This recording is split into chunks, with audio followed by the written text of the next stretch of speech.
Pierre Garnier, un jeune homme de 23 ans à peine, vit dans un petit village paisible du sud de la France. Il est considéré par le milieu de l'art contemporain comme un jeune talent prometteur. Ce qui le distingue, ce n'est pas seulement sa technique picturale raffinée, mais aussi sa capacité à exprimer les émotions les plus profondes de l'âme humaine à travers chaque trait, chaque nuance de couleur sur la toile.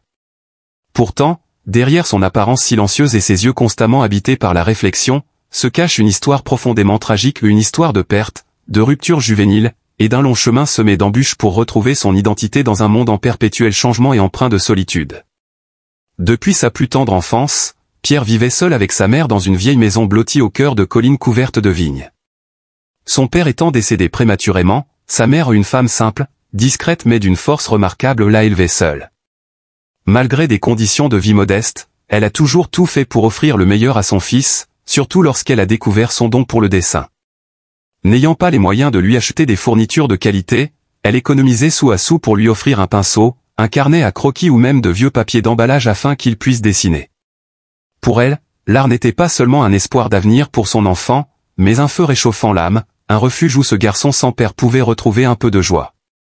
Chaque jour après l'école, Pierre passait des heures assis à la fenêtre, croquant avec passion les champs de blé, le ciel au crépuscule ou encore le regard tendre de sa mère lorsqu'elle recousait des vêtements. Ses premiers dessins, bien que simples et imparfaits, révélaient déjà une sensibilité aiguë et un amour profond pour la vie.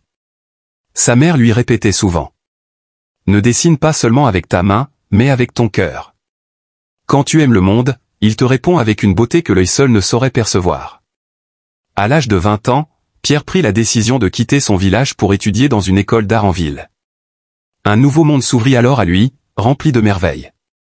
Ses premières expositions, les critiques positives du milieu artistique, les invitations de collectionneurs, tout cela semblait donner des ailes aux rêves qu'il partageait avec sa mère. Rapidement, il se fit un nom dans le cercle artistique, reconnu pour son style unique, profond et émouvant. Certains disaient que ses œuvres ressemblaient à de silencieux poèmes, touchant les parties les plus secrètes de l'âme. Mais la vie ne suit jamais une ligne droite. Le drame survint à ses 23 ans, l'âge que l'on décrit souvent comme le plus beau de la vie. Un matin d'automne, sa mère fut victime d'un accident de la route alors qu'elle se rendait chez une amie. La nouvelle, foudroyante, anéantit Pierre en un instant. Il venait de perdre non seulement la personne la plus chère à son cœur, mais aussi celle qu'il avait toujours soutenue et cru en lui sans condition. Submergé par le chagrin, Pierre sombra dans un état de stupeur et d'engourdissement. Après les funérailles, il errait comme une ombre dans la maison vide, autrefois emplie du rire chaleureux de sa mère. Chaque recoin, chaque objet lui rappelait des souvenirs étouffants. Il était incapable de peindre. Ses toiles restaient inachevées, muettes, froides. La couleur, autrefois véhicule de ses émotions, devenait un poids. Il s'éloigna de ses amis, coupa les ponts avec le monde de l'art. Il s'enfonça dans l'alcool et les errances solitaires, comme s'il cherchait à retrouver sa mère dans chaque souffle du monde. La mort de sa mère ne lui enleva pas seulement un repère, elle ébranla aussi sa foi en l'art, en la vie. Lui qui croyait que l'art pouvait guérir, élever l'âme au-dessus de la douleur, se sentit trahi. Ses anciennes œuvres lui paraissaient fausses, comme l'ombre d'un être qui n'avait jamais vraiment compris ce qu'était la souffrance. Le temps passait, mais les ténèbres persistaient. Jusqu'au jour où, lors d'une de ses errances dans une région montagneuse reculée, Pierre rencontra Jacques, un vieux peintre autrefois célèbre, retiré du monde pour vivre en ermite. Jacques l'invita dans sa cabane en bois, remplie de toiles sombres mais profondément touchantes. Au fil de longues nuits de discussion, Jacques lui confia qu'il avait lui aussi perdu sa fille unique, une douleur incurable mais qu'il avait appris à vivre avec, à travers l'art. Les saisons passaient, et avec elles, les contours flous de la douleur s'adoucissaient sans jamais s'effacer. Pierre recommença peu à peu à participer à des expositions, mais désormais, il n'était plus là pour prouver quoi que ce soit. Il ne cherchait ni reconnaissance, ni succès. Chaque tableau qu'il peignait était un acte de mémoire, une conversation silencieuse avec sa mère, une trace laissée sur le monde, fragile mais sincère. Un jour, lors d'une exposition intimiste dans une galerie modeste de Marseille, une jeune femme s'approcha de lui. Elle portait un châle de laine ancienne et tenait un carnet de croquis contre sa poitrine. Elle resta de longues minutes devant une toile représentant une chaise vide, près d'une fenêtre entr'ouverte, baignée d'une lumière pâle du matin. Les yeux embués, elle se tourna vers Pierre et dit simplement: « Je ne sais pas pourquoi, mais cette peinture me parle. On dirait, ma propre solitude. » Pierre sourit doucement. Il ne répondit pas tout de suite. Il n'avait plus besoin de longs discours pour se faire comprendre. Son art parlait pour lui, et plus encore, il parlait pour ceux qui, comme lui, avaient aimé, perdu, et continué malgré tout à marcher dans le vent.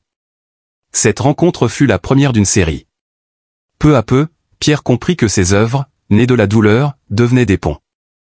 Il recevait des lettres, des confidences de parfaits inconnus qui voyaient dans ses toiles une forme de réconfort, une reconnaissance de leur propre souffrance, un miroir intime.